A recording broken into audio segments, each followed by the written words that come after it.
Kehidupan di Islandia 2026.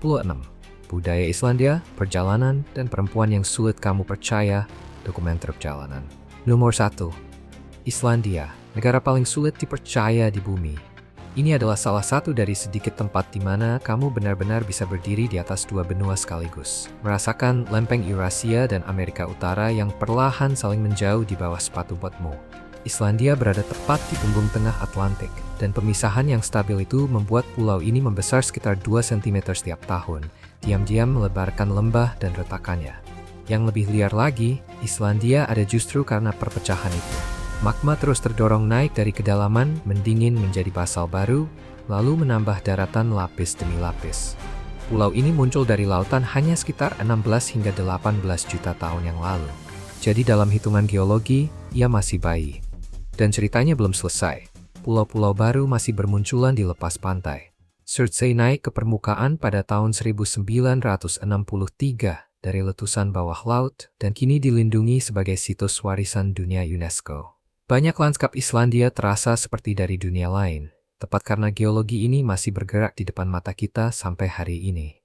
Di seluruh negeri ada kira-kira 32 hingga 33 sistem vulkanik aktif. Dan semenanjung Reykjanes meletus berulang kali dari tahun 2021 hingga 2025. Di atas api itu, ada gletser raksasa yang menutupi sekitar 8% wilayah Islandia, termasuk Vatnajökull, lapisan es terbesar di Eropa. Saat letusan terjadi di bawah es, terbentuklah gunung-gunung aneh berpuncak datar, dan bisa memicu Jökullhlaup yang ganas. Banjir mendadak ketika jutaan ton es meleleh lalu meluncur menuju laut hanya dalam hitungan menit. Vulkanisme juga menciptakan seni batu paling unik di planet ini. Di Ngarai Sturgill, kolom-kolom basal heksagonal menjulang seperti katedral buatan manusia. Begitu sempurna sampai penduduk awal membayangkan para raksasa yang menyusunnya. Padahal kolom itu terbentuk ketika lava mendingin sangat cepat. Di sepanjang pesisir, pantai pasir hitam membentang bermil-mil, lahir ketika lava cair menghantam air laut dan pecah menjadi butiran gelap. Lalu ada dataran tinggi riolit berwarna merah muda, kuning, hijau, dan oranye dari lapisan aliran kaya mineral. Di sekitar Danau Mývatn, pseudokawah tersebar di tanah, terbentuk bukan oleh letusan langsung, melainkan ketika lava mengalir melewati lahan basah, seketika menguapkan airnya, lalu memicu ledakan uap di seluruh dataran danau. Nomor 2. Siklus siang dan malam Islandia yang liar. Coba bayangkan. Kamu bersepeda di Reykjavik mendekati tengah malam, tetapi sinar matahari masih menumpahi jalanan. Anak-anak tertawa di taman bermain, sementara para orang tua mengobrol sambil menikmati kopi di kafe luar ruang. Inilah matahari tengah malam Islandia, ketika cahaya musim panas seolah menolak untuk berakhir. Dari pertengahan Mei hingga awal Agustus, waktu terasa seperti berhenti di bawah langit yang tidak pernah benar-benar gelap. Pada puncaknya, sekitar tanggal 21 Juni, titik balik matahari musim panas, matahari nyaris tidak turun di bawah cakrawala. Di Islandia Utara, ia hilang hanya selama setengah jam, dan bahkan di pesisir selatan, ia lenyap kira-kira hanya 3 jam sebelum terbit lagi. Di Akureyri, terang bertahan hampir 24 jam, sementara Pulau Grimsey, 40 km di utara daratan utama dan melintasi lingkar Arktik, menikmati sinar matahari 24 jam penuh. Lalu keseimbangannya berbalik. Antara akhir November dan awal Februari, Islandia masuk ke fase yang para ilmuwan sebut malam kutub. Di Reykjavik, cahaya siang berlangsung kira-kira dari pukul 11 pagi sampai pukul 3 sore. Hampir hanya 4 jam matahari. Lebih jauh ke utara, gelap bisa berkuasa berminggu-minggu. Namun orang Islandia tidak lantas bersembunyi di dalam rumah. Mereka bermain ski di bawah lampu sorot, berendam di kolam geotermal yang mengepul hangat, dan melewati malam panjang dengan kopi kuat serta jazz yang lembut. Membuktikan bahwa bahkan gelap tanpa ujung pun tetap bisa berpendar oleh kehidupan. Nomor 3. Pantai Islandia favorit Hollywood. Sekitar 112 mil di selatan Reykjavik, ada Reynisfjara, pantai yang membongkar ulang semua bayanganmu tentang surga. Lupakan pohon palem, pasir keemasan, atau koktail di tepi kolam. Garis pantai ini menawarkan drama, bukan santai-santai. Dinobatkan oleh National Geographic sebagai salah satu dari 10 pantai non-tropis terbaik di dunia, Reynisfjara terasa pantas menyandang gelar itu tanpa perlu berusaha. Membentang bermil-mil sepanjang tepi selatan Islandia, setiap butir pasirnya membawa kisah asal-usul vulkanik. Saat lava cair dari gunung berapi Katla di dekatnya menghantam Atlantik yang membeku dingin, Benturannya begitu eksplosif. Lava pecah menjadi serpihan dalam hitungan detik. Kadang membentuk pantai-pantai hitam utuh hanya dalam beberapa jam. Warna obsidian yang pekat itu tidak pernah memudar menjadi abu-abu, karena hujan yang terus turun membuatnya tetap gelap, basah, dan berkilau sepanjang tahun. Namun, tontonan utama Reynisfjara menjulang di atas garis pantai. Dari tebing muncul kolom-kolom basal heksagonal yang sempurna, beberapa menjulang setinggi 65 kaki. Mahakarya geometris milik alam, terbentuk ketika lava mendingin dengan ritme yang pas. Di lepas pantai, tumpukan batu laut Reynisdrangar menancap setinggi 217 kaki di atas ombak, tegas dan menghantui di balik kabut. Legenda mengatakan pilar-pilar raksasa itu dulu adalah troll, membeku saat fajar ketika sedang menyeret kapal ke darat. Kisah asal-usul yang terasa sangat Islandia. Kini, pantai ini berada di dalam Katla UNESCO Global Geopark, dipuji karena rancangan geologinya yang langka. Hollywood pun cepat menangkap pesonanya. Dari Game of Thrones hingga Star Wars, para sutradara memilih Reynisfjara sebagai latar dunia asing. Bukti bahwa ketika bumi perlu terlihat tak masuk akal dan seperti planet lain, pesisir selatan Islandia sudah siap, seakan hafal perannya. Nomor 4. Aturan mandi telanjang di Islandia. Kalau kamu pikir bisa bilas cepat sambil tetap memakai baju renang lalu langsung nyebur ke kolam Islandia, coba pikir lagi. Islandia menerapkan salah satu aturan mandi paling ketat di dunia. Dan mengabaikannya, hampir pasti bikin kamu dapat tatapan sinis yang gak banget dari warga lokal. Sebelum masuk ke kolam umum manapun, pemandian geotermal atau mata air panas, kamu wajib mandi sepenuhnya tanpa busana. Iya, di sana juga, bersama orang lain. Kedengarannya ekstrem, tapi aturan ini punya alasan yang sangat masuk akal. Kolam-kolam di Islandia memakai air geotermal alami tanpa klorin atau bahan kimia buatan. Berbeda dengan fasilitas di Amerika Serikat atau Eropa, yang mengandalkan disinfektan, air di sini tetap murni hanya jika setiap pengunjung masuk dalam keadaan benar-benar bersih. Petugas kolam bahkan benar-benar mengawasi area shower untuk memastikan semua orang mengikuti aturan. Melewatkan mandi telanjang atau tetap memakai baju renang bukan sekadar kurang sopan, itu dianggap tidak menghormati orang lain. Ritualnya sederhana, lepaskan semua pakaian di ruang ganti, bawa baju renang ke shower komunal, sabuni tubuh dengan teliti menggunakan sabun yang disediakan, bilas sampai bersih, lalu kenakan baju renang sebelum masuk ke kolam. Kamu diharapkan mencuci setiap bagian tubuh secara terbuka dan benar. Bagi orang Islandia, ini sama sekali tidak canggung. Ini kebersihan bersama yang mendasar, berakar pada rasa hormat dan kenyamanan terhadap tubuh manusia. Ambil contoh Blue Lagoon, spa geothermal Islandia yang terkenal di seluruh dunia. Tempat ini buatan manusia, berasal dari air limbah yang dilepas oleh pembangkit listrik Svartsengi. Air yang sangat panas menyembur dari bawah tanah pada suhu 240 derajat Celcius dengan tekanan 12 bar, menggerakkan turbin untuk menghasilkan listrik, lalu mengalir ke laguna untuk mendingin hingga menjadi suhu berendam yang pas. Kaya akan silika, sulfur, dan alga, air biru susu ini tidak bisa didaur ulang.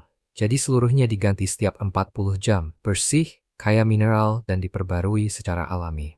Nomor 5. Pemerintah mengatur minuman malam Sabtumu di Islandia. Membeli sebotol anggur tidak semudah mampir ke toko bahan makanan dekat rumah, seperti di Amerika Serikat atau sebagian besar Eropa.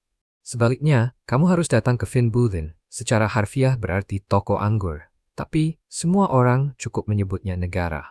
Monopoli milik pemerintah ini mengendalikan seluruh penjualan alkohol di tingkat nasional, membuat sistem retail Islandia jadi salah satu yang paling ketat aturannya di dunia. Jumlah toko Finnboden di seluruh negeri tepat 50, dengan 13 berada di area ibu kota. Kalau kamu tinggal jauh dari Reykjavik, aksesnya bisa jadi rumit. Misalnya toko di Kirkjubajarklaustur di Tenggara Islandia hanya buka dari pukul 2 siang sampai pukul 6 sore pada hari kerja, dan cuma 2 jam pada hari Sabtu. Semua Finnboden tutup pada hari Minggu dan sebagian besar hari libur nasional. Banyak turis sering kecolongan, kehilangan kesempatan membeli alkohol hanya karena tidak mengecek jam buka toko. Bir mendominasi kebiasaan minum lokal, menyumbang sekitar 77% dari seluruh alkohol yang terjual tahun 2023.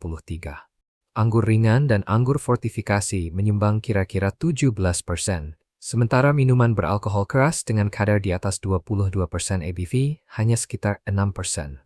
Ironisnya, bir pernah dilarang di Islandia sampai tahun 1989, Sekarang justru jadi minuman favorit negara itu. Monopoli ini bukan soal mencari untung. Vin Butin tidak bertujuan meningkatkan penjualan atau mendorong konsumsi. Tujuannya adalah regulasi, bukan memanjakan kebiasaan. Dengan mengendalikan akses dan harga, sistem ini menekan konsumsi berlebihan dan mendukung kesehatan publik. Hasilnya terlihat jelas. Islandia secara konsisten berada di antara negara-negara Eropa dengan konsumsi alkohol per kapita terendah.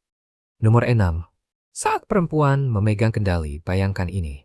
Sebuah negara di mana perempuan megang 40% kursi parlemen, berbagi cuti orang tua secara setara dengan laki-laki, dan mengisi setengah dari jajaran kabinet. Itulah Islandia, patokan global untuk kesetaraan gender.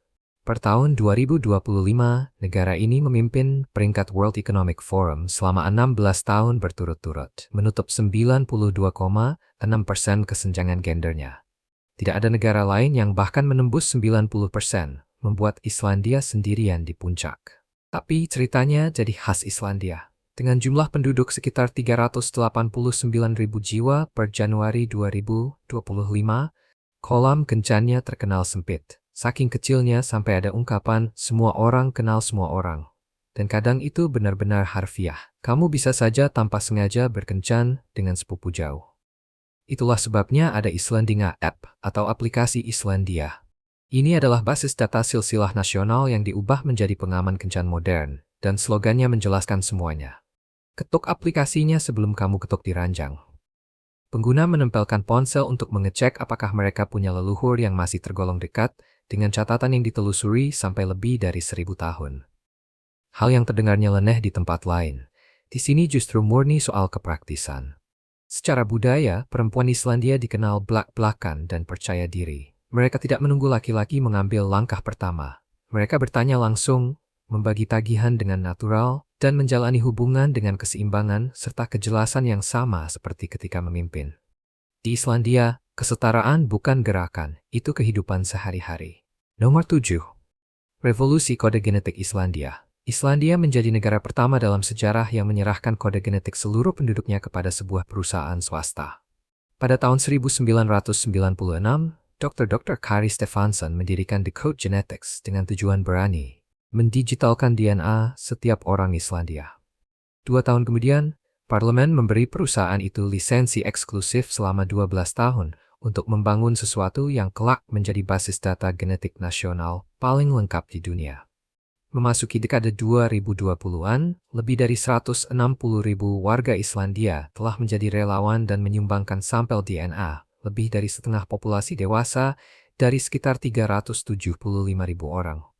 Basis data ini menyimpan 900.000 catatan genetik, medis, dan genealogi, sebagian bahkan melacak hingga abad ke-8. Para ilmuwan telah mengurutkan 2.636 genom lengkap dengan kedalaman setidaknya 10 kali lipat, dengan 909 mencapai 30 kali lipat atau lebih, ditambah melakukan genotipe berbasis chip pada 184 orang lainnya.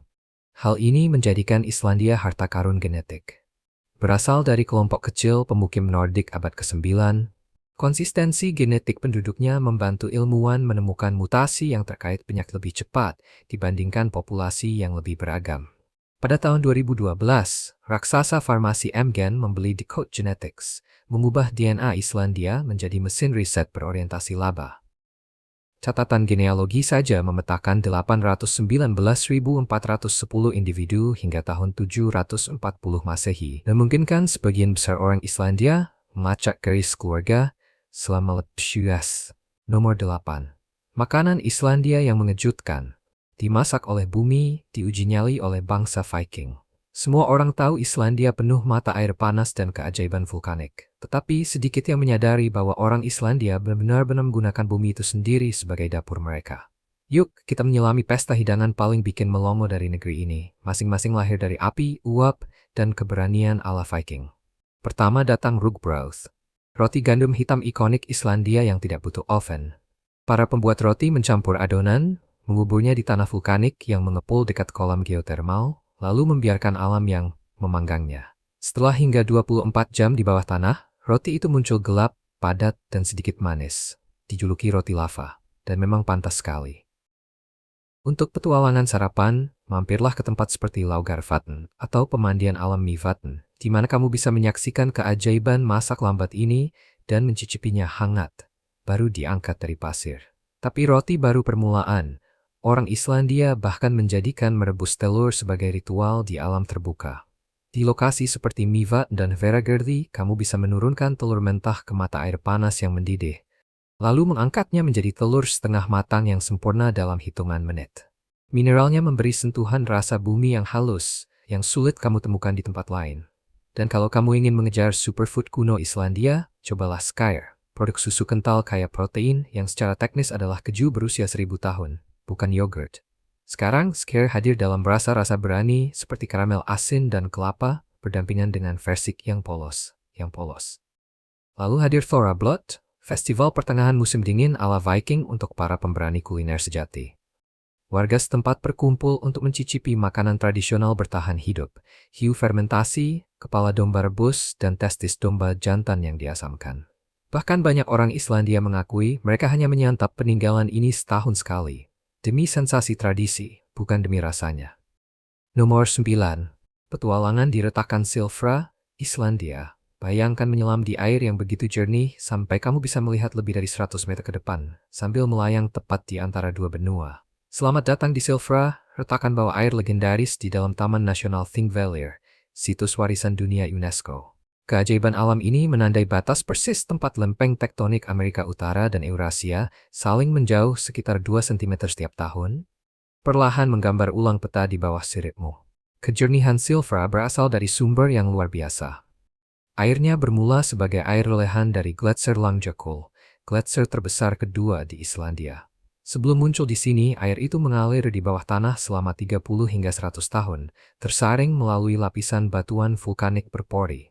Perjalanan itu memurnikannya sedemikian rupa, sehingga Silfra memiliki sebagian air paling jernih dan paling murni di bumi. Cukup bersih untuk diminum saat kamu menyelam. Suhunya stabil di kisaran 2-4 derajat Celcius sepanjang tahun. Meski dinginnya terdengar menantang, pemandu berpengalaman akan menyiapkan dry suit dan perlengkapan agar penyelam tetap nyaman dan aman.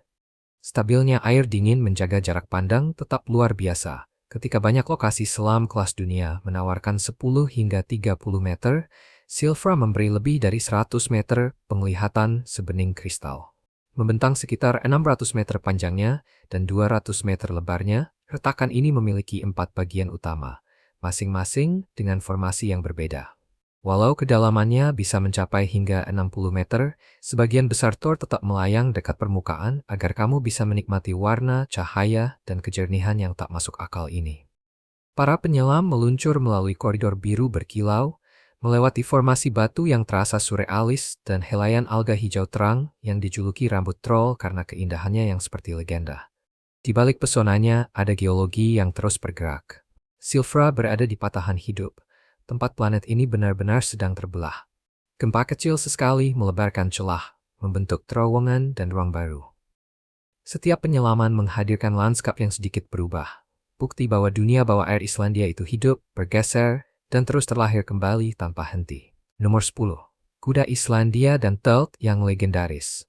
Kuda Islandia mungkin terlihat seperti poni yang kokoh dengan tinggi hanya sekitar 4,3 hingga 5 kaki, tapi jangan tertipu, si kecil bertenaga ini memiliki kemampuan yang tidak ditemukan di tempat lain. Ciri paling terkenalnya adalah rangkaian gaya jalannya yang langka, terutama Tölt yang legendaris. Sementara kebanyakan kuda hanya bisa berjalan, berlari kecil, dan berlari cepat, kuda Islandia punya 2 gaya jalan tambahan, Tölt dan Flying Pace. Tölt adalah irama halus dengan 4 ketukan yang terasa lebih seperti melayang daripada menunggang. Karena setidaknya satu kuku selalu menyentuh tanah, tidak ada guncangan seperti yang biasa terjadi saat berlari kecil. Para penunggang bahkan bercanda, kamu bisa membawa segelas bir atau anggur sambil ting tanpa menumpahkan setetes pun. Gaya ini bisa berubah dari jalan santai hingga lari yang cepat dan memacu adrenalin, sehingga penunggang dapat menjelajahi medan Islandia yang keras selama berjam-jam dengan nyaman. Begitu elegan, orang Islandia menyebutnya Rolls-Royce-nya gaya jalan kuda. Yang lebih menakjubkan lagi adalah kemurnian rasnya yang sangat tua. Selama lebih dari 1000 tahun, hukum yang ketat melarang kawin silang demi menjaga genetika unik dan daya tahan kuda Islandia. Begitu seekor kuda meninggalkan pulau, ia tidak boleh kembali, memastikan garis keturunannya tetap sekuat dan seliar Islandia itu sendiri. Berkat isolasi ini, kuda-kuda tersebut sangat tangguh, kebal terhadap banyak penyakit, dan sempurna beradaptasi dengan lanskap Islandia yang dingin dan vulkanik. Dalam kompetisi, Thelt sering dirayakan dengan tantangan bagi penunggang untuk menahan segelas bir penuh sambil melakukannya. Kalau tidak ada setetes pun yang tumpah, kudanya lulus ujian. Ini tradisi yang jenaka sekaligus menggan, membuktikan betapa halus, stabil, dan ikoniknya kuda Islandia. Nomor 11. Desa yang berlatih evakuasi gunung berapi. Setiap tahun Vik i Myrdal bukan kota pesisir biasa. Bertengger di pesisir selatan Islandia, tepat di bawah bayang-bayang gunung berapi Katla yang menjulang. Salah satu raksasa paling kuat di negeri ini, namun sudah lama diam, desa kecil ini hidup dengan potensi letusan setiap hari, tanpa henti. Yang membuat Vik benar-benar istimewa bukan hanya pantai pasir hitamnya atau tebing basal yang megah, melainkan kesiapan mereka menghadapi bencana. Karena Katla bisa meletus dahsyat kapan saja, komunitas di sini berlatih untuk itu. Setiap tahun seluruh penduduk ikut simulasi evakuasi wajib. Saat sirene meraung, warga tidak bersembunyi atau mampir ke kafe. Mereka berlari menanjak menuju gereja desa yang berdiri tegak di punggungan di atas kota. Tempat perlindungan itu adalah garis hidup mereka. Cukup tinggi untuk lolos dari Jökulhlaup, banjir glasial, yang akan menerjang turun jika letusan Katla melelehkan Gletser Myrdalsjökull yang sangat luas di atasnya. Latihan tahunan ini bukan sekedar langkah keselamatan. Ini juga ritual ketangguhan bersama yang menyatukan komunitas. Meski Katla belum meletus sejak 1918, para ilmuwan terus memantaunya, melacak getaran dan perubahan panas di bawah lapisan esnya. Keheningan gunung berapi ini terasa tidak nyaman, dan kesiapsiagaan tetap menjadi bagian hidup di sini. Mantap, disiplin, dan diam berani. Menambah nuansa mistisnya, kolom-kolom basal yang menjulang dari pantai Vik mencapai lebih dari 200 kaki. Menurut cerita rakyat, itu adalah troll yang berubah menjadi batu saat matahari terbit. Legenda yang pas sekali dengan keseimbangan Islandia antara mitos dan bahaya. Di Vik, setiap lanskap bercerita, dan setiap detak terasa seperti gema kesiapan di bawah gunung berapi yang sedang tertidur. Nomor 12. Perayaan paling liar di Islandia. Bayangkan ini, sebuah negara yang melarang bir selama 74 tahun berturut-turut, bukan karena alasan agama atau kesehatan, melainkan karena dianggap terlalu Denmark saat perjuangan kemerdekaan. Itulah Islandia, tempat bahkan segelas minuman pun punya kisah dramatis. Setiap tanggal 1 Maret, orang Islandia merayakan Beer Day, salah satu hari libur nasional paling unik di dunia. Semua bermula pada tahun 1915 ketika negara itu memilih untuk melarang semua alkohol. Namun pada tahun 1921, ketika Spanyol mengancam berhenti membeli ikan Islandia, kecuali Islandia melegalkan anggur Spanyol, larangan mulai dilonggarkan. Anggur kembali lebih dulu, minuman keras menyusul pada tahun 1935. Tetapi bir, pemerintah tetap melarangnya. Takut bir murah akan memicu kebiasaan minum sembrono di kalangan anak muda. Lalu datang tanggal 1 Maret tahun 1989, hari ketika keran bir akhirnya dibuka lagi. Saat larangan dicabut, negara itu meledak dalam kegembiraan. BBC menggambarkan perayaan pertama sebagai riuh dan bacchanalian, dengan bar penuh sesak sampai pukul 4 pagi. Hingga kini, orang Islandia masih menandai tanggal itu dengan pesta nasional tidak resmi yang disebut Runtur. Tur keliling pub semalaman di jalan-jalan pusat Reykjavik untuk merayakan kebebasan yang mereka perjuangkan dengan susah payah demi bisa bersulang. Berikutnya ada Sumardagurin Fyrsti, hari pertama musim panas, yang dirayakan pada Kamis terakhir bulan April. Meski suhu berkisar sekitar 4 hingga 5 derajat Celcius, orang Islandia berparade di kota dengan celana pendek, melahap es krim, dan dengan berani menyambut musim panas, bahkan ketika serpihan salju kadang masih turun. Ini optimisme murni yang berubah menjadi tradisi nasional. Menjelang musim gugur, festival retir menyapu pedesaan. Keluarga, wisatawan, dan para peternak berkumpul untuk menggiring domba-domba liar kembali dari padang rumput pegunungan ke kandangnya. Ritual berusia berabad-abad yang kini jadi perayaan sosial. Dengan musik, makanan, dan tawa yang bergema di atas perbukitan vulkanik, ini bukan Ingarders Agstenects, melainkan hangat kebersamaan. Nomor 13. Obsesi es krim Islandia di Islandia. Es krim bukan sekadar camilan musim panas, ini adalah kegemaran sepanjang tahun yang tetap hidup bahkan saat cuaca membeku. Bayangkan ini, bulan Januari suhu turun hingga minus 15 derajat Celcius, tetapi orang Islandia tetap membungkus diri dengan shell dan topi wol, lalu mengantre dengan gembira di luar untuk menikmati satu kerucut es krim vanila lembut yang dicelupkan ke coklat kental dan kaya rasa. Ini bukan kebiasaan aneh, melainkan ritual nasional yang dikenal sebagai Ispiltur atau perjalanan darat berburu es krim. Saat banyak negara hanya menikmati es krim ketika udara panas, orang Islandia menginginkannya kapanpun, di musim apapun. Berkendara ke kedai es krim favorit bersama teman atau keluarga adalah kegiatan yang sangat dicintai dan sering berubah menjadi perjalanan senja yang indah melintasi Reykjavik atau pedesaan. Gagasannya sederhana namun terasa dalam. Menemukan kehangatan, kedekatan, dan kenyamanan lewat hidangan dingin di iklim yang juga dingin. Toko-toko pun buka hingga larut untuk menyambut petualangan es krim malam hari ini, membuktikan betapa dalamnya rasa cinta itu. Kaldis, di distrik Pelabuhan Grandi yang trendy di Reykjavik, sudah menjadi legenda lokal berkat rasa-rasa kreatifnya. Bayangkan licorice hitam, mangga pedas cabai, atau pusaran permen gemi. Bagi yang merindukan nostalgia, jaringan klasik, Isbu tetap jadi juara. Menyajikan kerucut vanila lembut yang dicelupkan ke coklat panas dan ditaburi permen. Rasa yang seketika membawa orang Islandia kembali ke kenangan masa kecil. Namun budaya es krim Islandia lebih dalam daripada sekadar hal baru atau kebiasaan, ini berakar pada warisan susu nasional yang kaya. Es krim di sini dibuat dari susu segar yang berasal dari sapi pemakan rumput yang merumput di padang Islandia yang bersih dan kaya mineral. Dasar berkualitas tinggi ini menghadirkan kelembutan krim dan kemurnian rasa yang sulit ditandingi. Perpaduan bahan alami dan tradisi turun-temurun menghasilkan hidangan penutup yang mencerminkan lingkungan Islandia yang begitu murni. Lebih dari soal rasa, es krim di Islandia punya bobot emosional. Ia melekat dalam keseharian. Orang menikmatinya setelah berenang di kolam geotermal, saat jalan-jalan akhir pekan, atau sekadar sebagai hadiah ceria di hari-hari bersalju. Ini sekaligus penghiburan dan perayaan, sebuah pemberontakan kecil terhadap panjangnya musim dingin Arktik. Sejujurnya, cinta Islandia pada es krim melambangkan sesuatu yang lebih dalam, semangat nasional untuk menemukan kebahagiaan, cahaya, dan kebersamaan, bahkan ketika dunia di luar terasa dingin dan gelap. Di sini, ini bukan cuma pencuci mulut. Ini adalah filosofi kebahagiaan yang saya jesandak du små perfingtesank. Nomor 14. Negeri peri ajaib di Islandia. Kalau kamu mengira Islandia hanya tentang gletser dan gunung berapi, coba pikir lagi. Tersembunyi di wilayah timur negara ini ada Borgarfjörður Eystri, sebuah desa kecil tempat alam dan mitos bertaut dengan cara yang nyaris tak ada duanya di bumi. Dengan penduduk hanya sekitar 100 orang, permukiman pesisir yang tenang ini terkenal ke seluruh dunia karena sesuatu yang tak terlihat. Para peri, atau seperti penduduk setempat menyebutnya dengan penuh sayang, orang-orang tersembunyi. Di jantung legenda ini berdiri Alfaborg, sebuah bongkahan batu besar yang menjulang dekat mulut fjord. Warga lokal percaya tempat itu adalah kediaman kerajaan Sang Ratu Peri, Borghildur. Bentuknya tampak seperti benteng alami, bermahkota rumput lembut, dan menghadap laut serta pegunungan. Istana yang terasa pas untuk penguasa dari dunia mitos.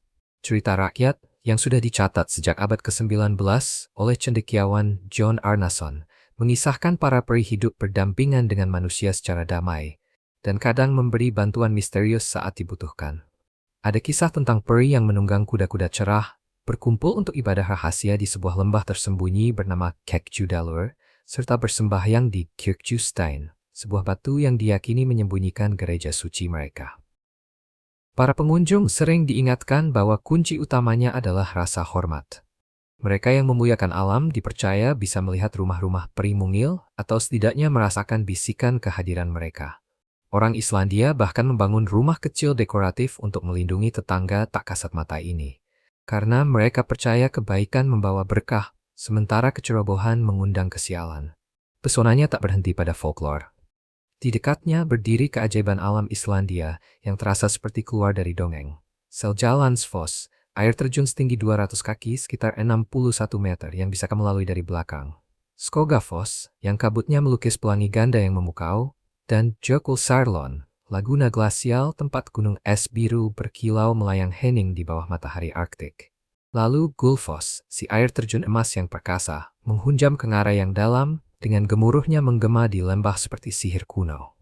Di Borgarfjörður Eystri, mitos dan lanskap menyatu tanpa celah. Bukti bahwa di Islandia, batas antara yang nyata dan yang gaib setipis kabut di atas pegunungan. Nomor 15. Ibu kota terkecil di Eropa dengan kepribadian yang besar. Reykjavik mungkin adalah ibu kota terkecil di Eropa, tetapi kota ini memancarkan kepribadian yang lebih besar di setiap bloknya dibandingkan kota-kota yang ukurannya 10 kali lipat. Terletak di pesisir barat daya Islandia, Reykjavik menjadi rumah bagi kurang dari 140.000 penduduk, menciptakan kehangatan ala kota kecil yang berpadu dengan kreativitas ibu kota modern.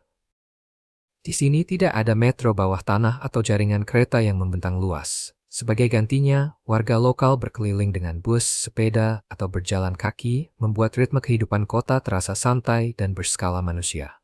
Pada siang hari, Reykjavik memadukan desain modern yang menawan dengan akar sejarah yang kuat. Cakrawalanya dimahkotai Hallgrímskirkja, gereja ikonis dengan menara yang menawarkan panorama luas ke atas atap-atap berwarna-warni, serta lautan di kejauhan.